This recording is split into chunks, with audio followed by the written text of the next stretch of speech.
परभणी जिल्ह्यामध्ये अवकाळी पावसामुळे चिकू बागांचं मोठं नुकसान झालंय। वादळी वाऱ्यामुळे काढणीला आलेली फळं गळून पडली आहेत आणि यामुळे शेतकऱ्यांना मोठा आर्थिक फटका बसलाय। दरम्यान पंचनामे करून तातडीनं मदत देण्याची मागणी शेतकऱ्यांनी केली आहे। भंडाऱ्याच्या लाखांदूरमध्ये वादळी पावसाचा मोठा फटका बसलाय। वादळी वाऱ्यामुळे पोलीस स्टेशनचा जुना वायरलेस टॉवर कोसळला। टॉवर छतावर पडून सोलर प्लेट्सचं मोठं नुकसान झालं। पैठण तालुक्यात वादळी वाऱ्यासह झालेल्या गारपिटीमुळे शेतकऱ्यांचं मोठ्या प्रमाणात नुकसान झालंय। अनेक ठिकाणी पिकं अक्षरशः भुईसपाट झाली आहेत। आपेगाव, कडेठाण, आडूळ, रांजणगाव, बालानगर या भागात जोरदार वाऱ्यासह मुसळधार पाऊस आणि गारांचा पाऊस झाला। या पावसामुळे गहू, हरभरा, कांदा, भाजीपाला तसंच फळबागांचं मोठं नुकसान झालंय। मावळ तालुक्यात अवकाळी पावसामुळे पिकांचं मोठं नुकसान झालंय। गारपीट आणि वादळी वाऱ्यामुळे इंद्रायणी गहू जमीनदोस्त झालाय, त्यामुळे शेतकरी हवालदिल झालेत। जळगाव जिल्ह्यातील शिरसोली परिसरात वादळी वाऱ्यासह गारपीट झाली। पावसामुळे फुलबागा जमीनदोस्त झाल्या। सण उत्सव आणि लग्न सराईमुळे फुलांना मोठी मागणी असताना हे नुकसान झाल्यानं फुलं उत्पादक शेतकरी आर्थिक अडचणीत सापडलेत, त्यामुळे तातडीनं नुकसान भरपाई देण्याची मागणी करण्यात आली आहे। नांदेड जिल्ह्यात अवकाळी पावसानं जोरदार हजेरी लावली, यामुळे शेती पिकांना मोठा फटका बसलाय। गहू, ज्वारी, आंबा, मका आणि काढून ठेवलेल्या हळदीचं नुकसान झालंय। तर अर्धापूर तालुक्यातील लहान इथे वीज पडून एका गायीचा मृत्यू झालाय। दरम्यान अवकाळीमुळे झालेल्या नुकसानीचा पंचनामा करून तातडीनं नुकसान भरपाई देण्याची मागणी शेतकऱ्यांनी केली आहे।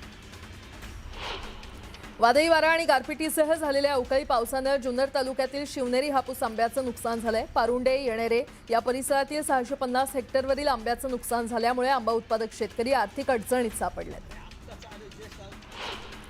वाशिम जिल्ह्यातील वरोलीसह काही भागात अवकाळी पाऊस झाला। पावसामुळे गव्हाच्या पिकाला मोठा फटका बसलाय। हातातोंडाशी आलेला घास पावसानं हिरावून घेतल्यामुळे पंचनामे करून नुकसान भरपाई देण्याची मागणी नुकसानग्रस्त शेतकऱ्यांनी केली आहे।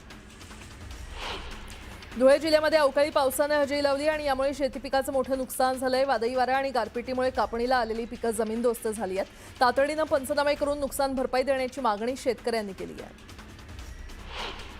अकोल्यात अवकाळी पावसानं हजेरी लावली, यामुळे रब्बी पीक धोक्यात आलं असून काढणीला आलेल्या गव्हाच्या पिकाचं नुकसान झालंय आणि त्यामुळे शेतकरी चिंतेत सापडलाय। कोकणात झालेल्या अवकाळी पावसामुळे आंबा पिकाला फटका बसला, यामुळे आंबा उत्पादक शेतकरी चिंतेत सापडला असून तातडीनं पंचनामा करून मदत देण्याची मागणी शेतकऱ्यांनी केली आहे। सुनील तटकरे आणि पार्थ पवार यांच्यामध्ये बैठक पार पडली। दोघांमध्ये 15 मिनिटं चर्चा झाली। राष्ट्रवादी पक्ष सुनेत्रा पवारांच्या नेतृत्वात पुढे घेऊन जाऊ अशी माहिती या बैठकीनंतर सुनील तटकरे यांनी दिली। बारामती पोटनिवडणुकीसाठी सुनेत्रा पवार 6 तारखेला अर्ज दाखल करणार आहेत। याबाबत सुनील तटकरे आणि पार्थ पवारांमध्ये चर्चा झाली। प्रक्रियेत कोणतीही तांत्रिक अडचण न येण्यासाठी दोन्ही नेत्यांची भेट झाली। बारामतीची पोटनिवडणूक बिनविरोध होऊ देणार नाही अशी घोषणा ओबीसी नेते लक्ष्मण हाके यांनी केली आहे। बारामतीमध्ये उमेदवार कोण हे पत्रकार परिषद घेऊन सांगणार आहोत। सहानुभूतीच्या जोरावर निवडणुका बिनविरोध होत असतील तर हे लोकशाहीसाठी धोकादायक आहे असं लक्ष्मण हाकेंचं म्हणणं आहे। राष्ट्रवादी पक्षात फूट पाडण्यासाठी 5 कोटी रुपयांचं पॅकेज देण्यात आलं होतं। आमदार रोहित पवार यांनी हे पॅकेज दिलं होतं असा गंभीर आरोप सूरज चव्हाण यांनी केलाय। दरम्यान काही लोक पक्षावर ताबा मिळवण्याचा प्रयत्न करत होते, त्यांचा प्रयत्न आमच्या नेत्यांनी हाणून पाडला असं देखील सूरज चव्हाण म्हटलंय।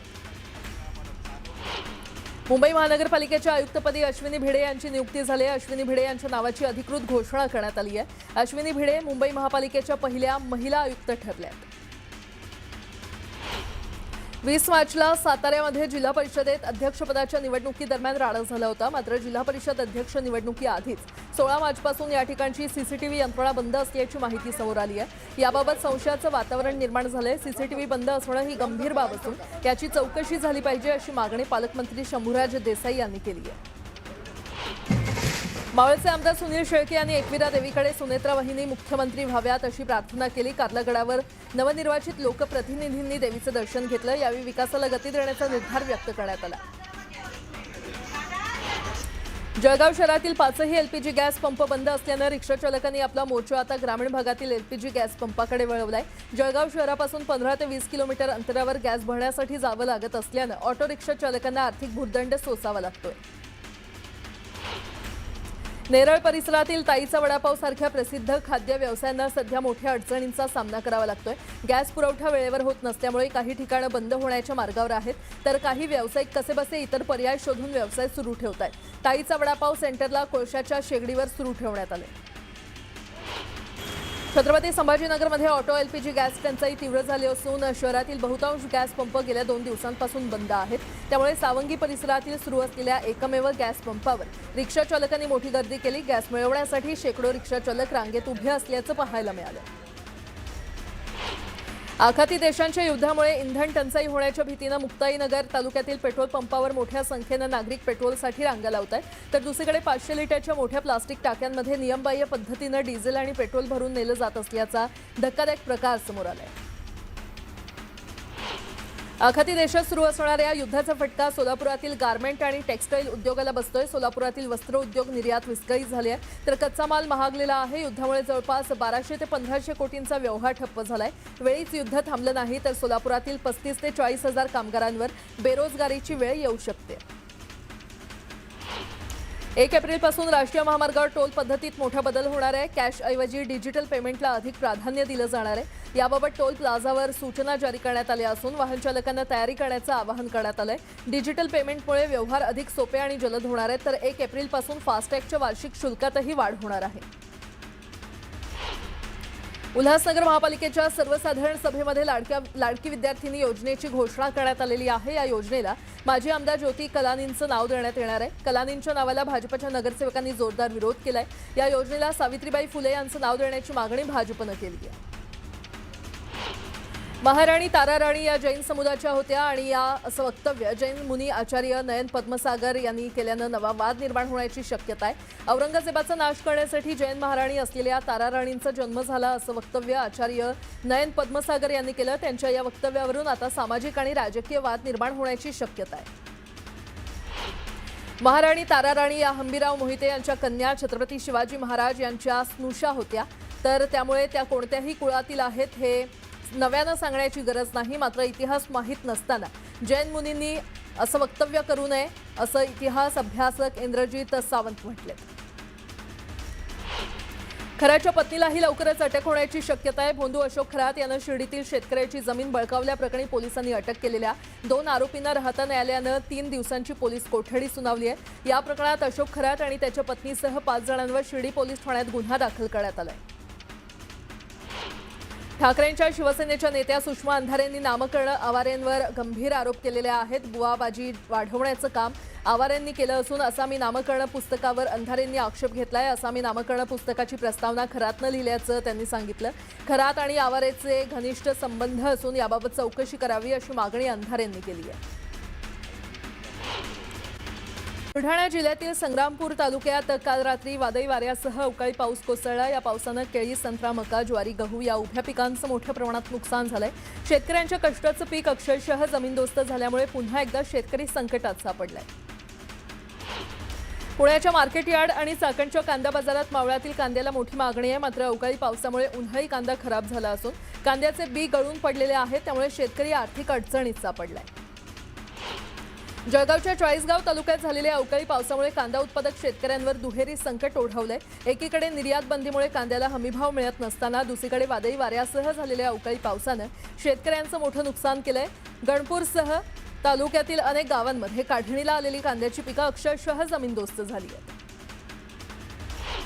राज्यातील सर्व रिक्षा चालक आणि मालक 8 एप्रिलला मोर्चा काढणार आहेत। ऑटो रिक्षा चालकांसाठी स्वतंत्र कल्याणकारी मंडळ स्थापन करावं, त्यामार्फत ऑटो रिक्षा चालकांसाठी विविध कल्याणकारी योजना राबवाव्यात। प्रलंबित मागणी ऑटो रिक्षा चालक मालक संघटना संयुक्त कृती समितीच्या माध्यमातून राज्य शासनाकडे करण्यात येणार आहे।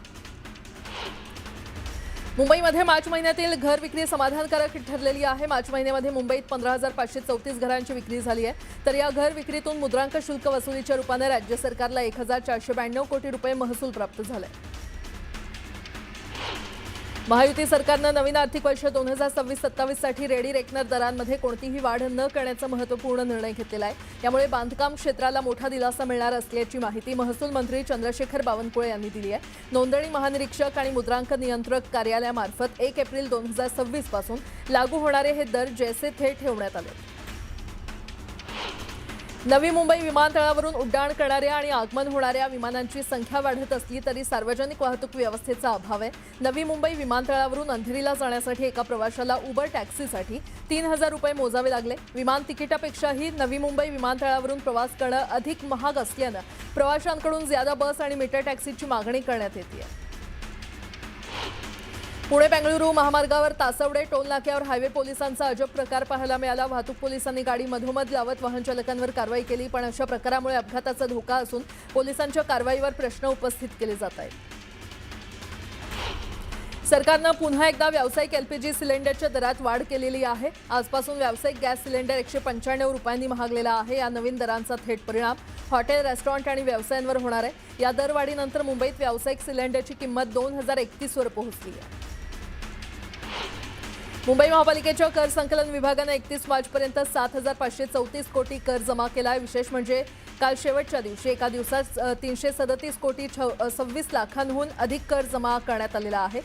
जनजागृती मोहीम, कारवाईचा बडगा यामुळे पालिकेने विक्रमी कर वसुली केली आहे। पश्चिम रेल्वेनं गेल्या आर्थिक वर्षात प्रवासी आणि मालवाहतुकीच्या माध्यमातून तब्बल 1,350 कोटींची विक्रमी कमाई केलेली आहे। सलग तिसऱ्या वर्षी पश्चिम रेल्वेनं महसुलात 1,000 कोटींचा टप्पा पार केलाय।